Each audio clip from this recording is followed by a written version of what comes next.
Hey, good morning all. Bismillahirrahmanirrahim. Assalamualaikum warahmatullahi wabarakatuh. Before we into our presentation today, let's thank to our God Allah Subhanahu wa Taala who has given us mercies and blessing until we can attend in this virtual meeting without any trouble of technical. Okay, so peace of reflection before our Prophet Muhammad Sallallahu Alaihi Wasallam, which the likeness from the stupid era to the different religion which the biggest religion in this world and hereafter. Okay, so here I am as moderator of this group 5. We will present the material and the title, the 3 types of assessment. So here our group is Muhammad Farah Firdaus, me, Muhammad Firdaus as moderator, and Tafsir Aziz. Okay, so the first material will be presented by me, by myself.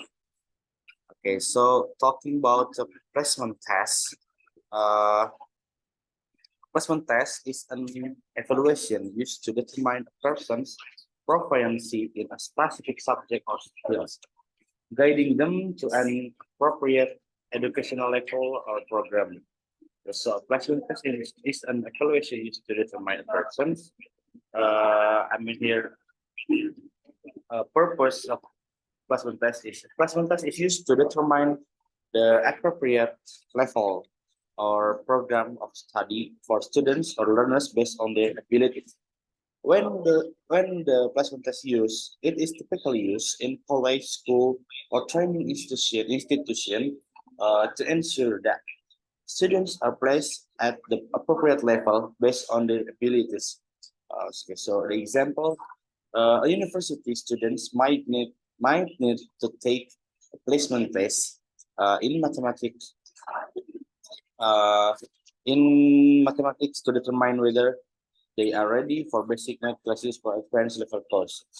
Okay, so the next one is the proficiency test.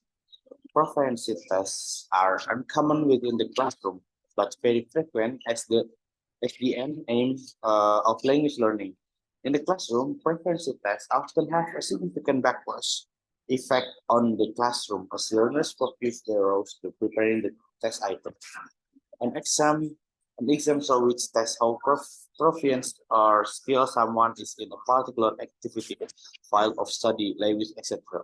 Example IELTS and TOEFL are example of that are examples of proficiency tests. Okay, so uh, next, uh, oh, proficiency test is used to measure the extent to which someone masters a language or a specific skill such as English language proficiency or skill in a profession. Yeah, that's what TOEFL and IELTS example of proficiency. Okay, so next will be presented by Parhan. Parhan, time is yours. Okay, the next is purpose. Purpose. The primary purpose of prevency testing is to help laboratories detect and cure any unacceptable large inaccuracy in their reported result. In other words, it is designed as a self-help system to tell the participants whether they need to modify their procedure. And the purpose of proficiency test is to find out whether you have already got the knowledge and the skill that are taught in a particular course, even though you have not taken the course on our campus.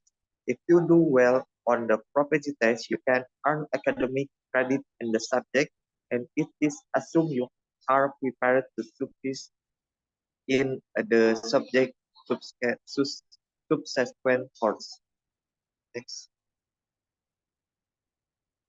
The next is aptitude test.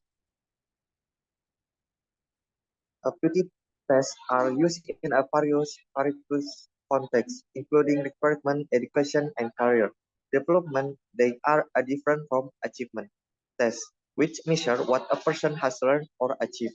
Aptitude tests focus on innate capabilities and potential. What is aptitude test? An aptitude test is an exam used to determine an individual skill or propensity to succeed in a given activity. Aptitude tests assume that individuals have inherent strength and weakness and have a natural inclination toward a success or failure in specific area based on their innate characteristic. For example, of aptitude test is let's take a numerical aptitude test as an example. In this test, you might encounter questions like solve the following problem if a car travels at a constant speed of 60 miles per hour. How far will it travel in 3 hours? Example of the aptitude test is like that. Okay, it's the end for me. Back to moderator. Okay, thank you to Farhan, who has present the material. Okay, so that's all from us. Uh, Thanks for your questions. Assalamualaikum warahmatullahi wabarakatuh.